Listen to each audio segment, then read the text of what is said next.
Well, if the first two episodes of the new Star Wars series, The Acolyte, are a preview of what's to come, we're in for a rough trip here, folks.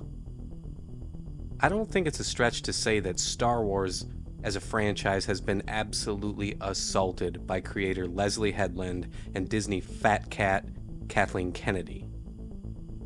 I am a lifelong Star Wars fan. I wasn't born yet to see the original trilogy in the theaters, but I was able to see the prequel trilogy at the midnight premieres for each one of them. And witnessing what Star Wars has become over the last 25 years is painfully heartbreaking. To see one of my favorite franchises turned into essentially a mouthpiece for the woke brigade is unacceptable. Wokeness, as you know, killed Han Solo. Don't quote me for that. That is from Kylo Ren himself. I didn't kill Han Solo. Wokeness killed Han Solo. Couldn't stop there, though. There's another white man out there who fans hold near and dear, Luke Skywalker. So, killed him too. But they went the extra mile with Luke, turning him into a bitch, crushing his legacy before discarding him. Several years and a few more character butcher jobs later, and all of our male heroes have been disgraced and replaced. And so, we arrive at the Acolyte. This show is set approximately 100 years before the Empire. The main story beat follows twin sisters who were separated like 16 years ago, with each one of them thinking that the other is dead.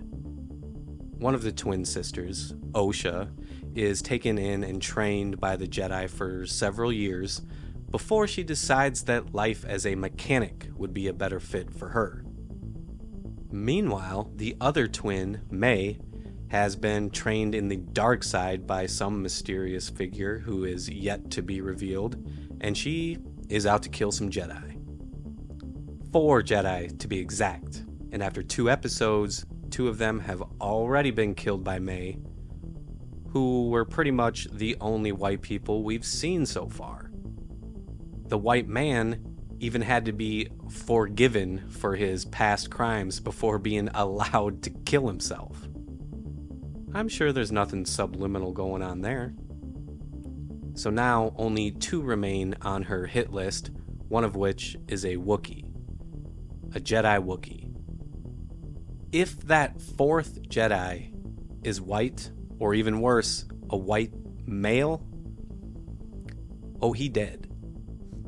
Now, when I push all the box checking and the pandering off to the side, which is very hard to do with this show, it's still difficult to find positive things here. The lead actress, Amandla Stenberg, sorry if I'm not pronouncing that correctly, is playing a dual role with the twin sisters, which is neat, I suppose.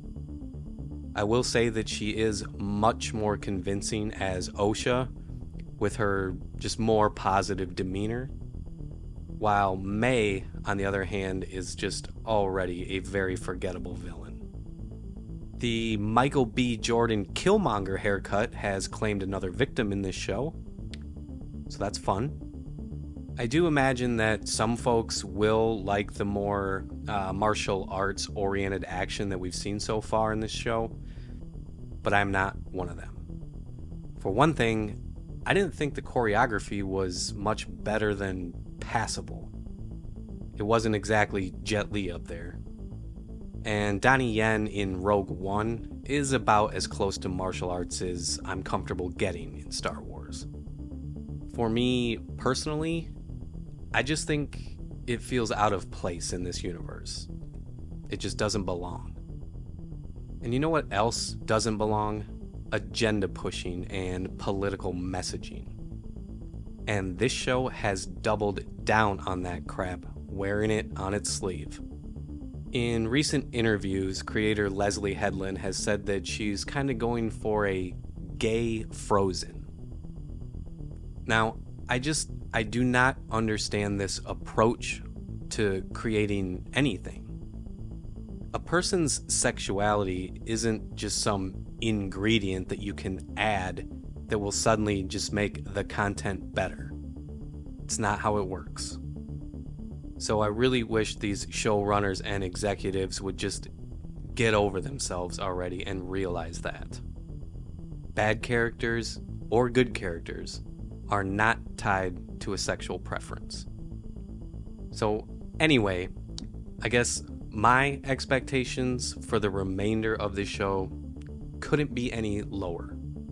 If we're lucky, maybe this will end up being the show that finally gets Disney to wake the hell up a bit and get back to making some quality stories.